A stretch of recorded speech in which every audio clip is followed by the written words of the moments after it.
దండుపాలెం ముఠాగా మీ పార్టీని విజయం Dandupalem, దండుకున్నపాలెం, gun culture అంతా కూడా బీఆర్ఎస్ హయాంలో బీఆర్ఎస్ ప్రభుత్వంలో జరిగింది.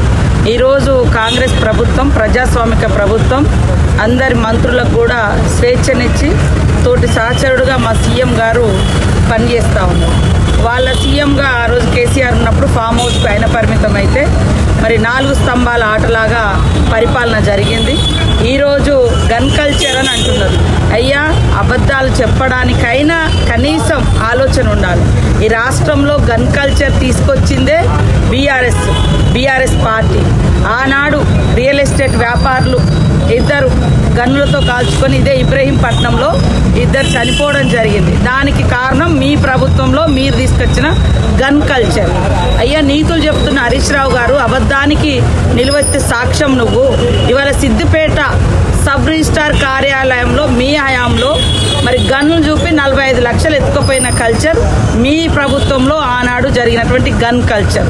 అట్లా రోడ్ల మీదనే 2 అడ్వకేట్ దంపతులను హత్య చేసి అత్యంత నిస్సిగ్గుగా ఈ రాష్ట్రంలో మరి రక్షణ లేదు అని చూపించుకున్న ప్రభుత్వం ఆనాడు కేసీఆర్ ప్రభుత్వం. ఇది మీ గన్ కల్చర్. ఈరోజు మాది ప్రజాప్రభుత్వంలో ప్రజలు స్వేచ్ఛగా ఉన్నారు. అదేవిధంగా మంత్రులు కూడా స్వేచ్ఛగా మాట్లాడుతున్నారు. ఎంత నీచంగా తయారైనారంటే వాళ్ళ పత్రికలు, వాళ్ళ టీవీలు అబద్ధాలను ప్రచారం చేసుకోవడం కోసం వాళ్ళు నడిపిస్తున్నట్టుగా ఉంది. నేను ఒకటే సవాల్ చేస్తున్నా హరీష్ రావుకి. నేను ఎప్పుడు నా కుటుంబ సభ్యులను లాగలే, కానీ ఈరోజు నా తల్లిదండ్రుల మీద నేను ప్రమాణం చేసి చెప్పగలుగుతా. నిన్న క్యాబినెట్లో ఒక్కటంటే ఒక్కటి వ్యక్తిగత విమర్శలు కానీ, వ్యక్తిగత ప్రయోజనాల గురించి కానీ, వ్యక్తుల గురించి కానీ చర్చ జరగలేదని నేను చెప్పగలుగుతా. నన్ను కన్నా సమ్మక్క సాక్షిగా నేను చెప్పగలుగుతా. నీ అబద్ధాల పత్రికకు నువ్వు సేల్స్మెన్గా ఇవాళ నీ గుమస్తా తెలంగాణ తీసుకొచ్చి చూపించినావు కదా, దాంట్లో అది నిజమే అని నువ్వు చేయగలుగుతావనే. ఎందుకే అబద్ధాలు అనేది నిజంగా అది మన ఆత్మవిశ్వాసాన్ని దెబ్బతీస్తుంది, వ్యక్తిత్వాన్ని దెబ్బతీస్తుంది. రాజకీయాలు ఇంకా కక్షలు, కార్పుణ్యాలు, ఆరోపణలు, ప్రత్యారోపణలు ఉండొచ్చు, కానీ అది మన వ్యక్తిత్వాన్ని దెబ్బతీసేంత నీచమైన స్థాయికి దిగజారి పత్రికలు కావచ్చు, టీవీలు కావచ్చు, నాయకులు కావచ్చు, రాజకీయ నాయకులు కావచ్చు మాట్లాడకూడదు.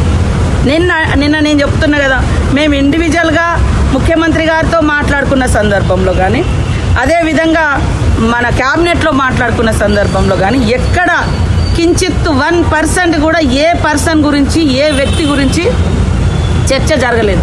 ఇది నా సవాల్. నేను చెప్తున్నా కదా, ఎప్పుడు మా కుటుంబ సభ్యులు మేము ఈడ్చలేదు. నన్ను కన్నా సమ్మక్క సాక్షిగా నేను చెప్తా. మరి నువ్వు అది పట్టుకొని ఇంత నిలువెత్తు సేల్స్మెన్గా ప్రచారం చేసుకుంటున్నావు. ఆయన అమ్ముడు పోతలేము మీ పత్రికలు. ఎంతసేపు అబద్ధాలు మా మీద. ఇది కరెక్ట్ కాదు. నిజాయితీగా నిజాల మీద పోరాటం చేయండి. నిజాలు ఏమున్నాయో వాటి మీద పోరాటం చేయండి.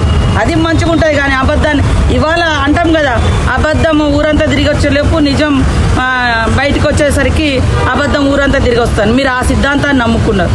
అది ఎప్పుడు పనిచేయదు. ఎప్పుడైనా నిజాలే నిలకడగా ప్రజలకు తెలుస్తాయి. వాస్తవాలు తెలిసినప్పుడు వార్తలు పెడతారు మీలాంటి అబద్ధాల కోర్లను. వాళ్ళ గవర్నమెంట్లో అసలు క్యాబినెట్లే జరగకపోయేది. అలా ముఖ్యమంత్రి గారు ఆనాడు కేసీఆర్ బయటికే రాకపోయేది. కాబట్టి వాళ్ళు మమ్మల్ని మా క్యాబినెట్ 15 రోజులకు ఒకసారి జరుగుతుంది. మళ్ళా రేపు 23 ఉంది. ఇది పబ్లిక్ సమస్యలు. నిన్న మేము పెట్టినటువంటి ఎజెండా మీరు ఏమేమి క్లియర్ అయిందో ఒకసారి చూడండి. అంతేగాని ఇట్లా ఏది పడుతుంది అనేసి ఏదో సంకల్పించుకుందామని ఈ చిల్లర మాటలు మాట్లాడడం బంద్ చేయాలి. ఇంకొకటి వాళ్ళు ఏమంటారు, వాళ్ళ కుటుంబ సభ్యులే ఆరోపణలు చేస్తున్నారు. మా ఆరోపణలు చేసిన కుటుంబ సభ్యులకు ఏం పదవులు లేదు. ఇవాళ ఆనాటి ముఖ్యమంత్రి కేసీఆర్ బిడ్డ, సాక్షాత్తు ఎంపీగా పనిచేసిన కవిత, ఎమ్మెల్సీగా ఉన్న కవిత, ఇదే హరీష్ రావు గారి మీద అనేక వాస్తవాలను ఆమె బయటపెట్టింది. జరిగిన సంఘటనలు, దానికి నిలువెత్తు సాక్ష్యం కాళేశ్వరం లాంటివి కూడా అన్ని ఎవిడెన్స్తో ఆమె అంటే వివరాలతో సహా బయటపెట్టింది. దాని గురించి మాట్లాడవయ్య ముందు, దాని గురించి మాట్లాడు. ఇవాళ అవి కాకుండా దండుపాలెం ఎవరు మీరు 4 స్తంభాల ఆట ఆడుకున్నారు, ఫామ్ హౌస్లు కట్టుకున్నారు, అన్ని రకాలుగా మీరు.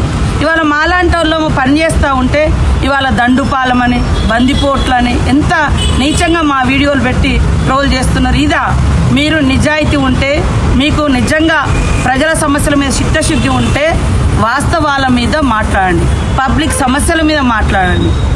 అంతే తప్ప అంత క్వైట్ ఆపోజిట్ ఎట్లా మాట్లాడతారో మాకైతే అర్థం కాదు. నిన్నటి ఏదైతే ఆ పత్రికలు కానీ ఇప్పుడు ఆయన మాట్లాడిన హరీష్ గారు మాట్లాడిన విషయాలు కానీ అంత పూర్తిగా సరే అక్కడెక్కడన్నా కొంచెమైనా డిస్కషన్ జరిగింది, సబ్జెక్ట్ వచ్చింది, లేదా ఏదో ఒకరిద్దరైనా అసహనం వ్యక్తం చేసిర్రు అంటే అది ఒక రకంగా సరే ఏదో కొంత ఉన్నది అనుకోవచ్చు.